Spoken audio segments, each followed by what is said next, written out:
আমি আছি এখন রিঙ্গাসে এরোপ্লেন রেস্টুরেন্টে, যেটা রিঙ্গাস খাটুশ্যাম মন্দিরের খুবই কাছে। তোমাদের দেখাই, দেখো এরোপ্লেন রেস্টুরেন্টের ভেতরে অ্যাম্বিয়েন্সটা কতটা সুন্দর।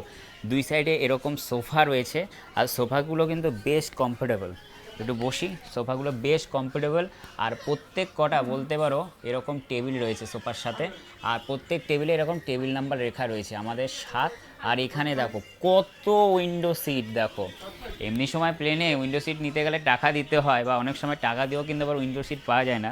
তবে এই রেস্টুরেন্টে আসলে তোমরা তোমাদের পছন্দের মতন উইন্ডো সিটে বসতে পারবে।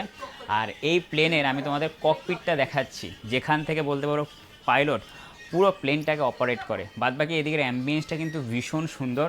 এবার তোমাদের নিয়ে যাই হচ্ছে ককপিটে। এই দেখো, এই হচ্ছে তোমার ককপিট। আর ভেতরে একজন পাইলট রয়েছে, লেডি পাইলট, এখনই প্লেন চালাবে। আর দরজাটা যদি এরকম টেনে দিই, এই গেল আটকে। ভেতরে একবার সুইচগুলো দেখো বাবা, কত সুইচ! মানে একটা পাইলট হলে কত যে পড়াশোনা করতে হয় তোমরা বুঝে নাও। এদিকেও দেখে, দেখো কত সুইচ। একটা সুইচের নাম আমার মনে নেই, তোমাদের দেখাই দেখো। ওপরেও দেখা, দেখো কত সুইচ রয়েছে। আর এখানে আমি একটু বসি, এই দেখো। আর এই জিনিসটা জানি, এইটার মাধ্যমে প্লেনটাকে ওপর নিচ করা হয়। কি একটা আওয়াজ হলো ফট করে! ও আচ্ছা, সিটটা পেছনে গেল, আমি ভাবলাম মনে হয় কী হলো, ভেঙে গেল নাকি। তো এটার মাধ্যমে কিন্তু প্লেনটাকে তোমার ওপরে ওঠায়, এমনকি নিচে নামায়।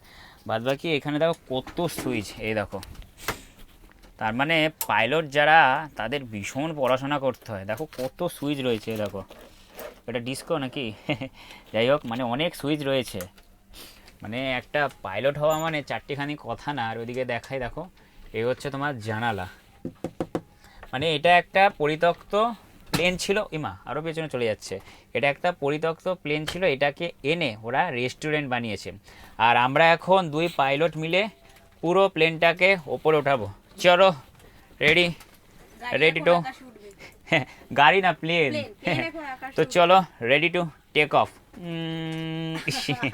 মজা করলাম, আমার কিন্তু বেশ ভালো লাগছে। তার কারণ দেখো, এমনি সময় কিন্তু পাইলটের ককপিটে কিন্তু কখনোই ঢুকতে দেয় না। আর আমি এখন রিঙ্গাসে এসে এরোপ্লেন রেস্টুরেন্টে আসলাম, আবার এরোপ্লেনে ককপিটে উঠলাম। মানে এটা একটা আলাদা লেভেলের অনুভূতি হচ্ছে। তোমার কেমন লাগছে? দারুণ লাগছে, দারুণ দারুণ, একদম।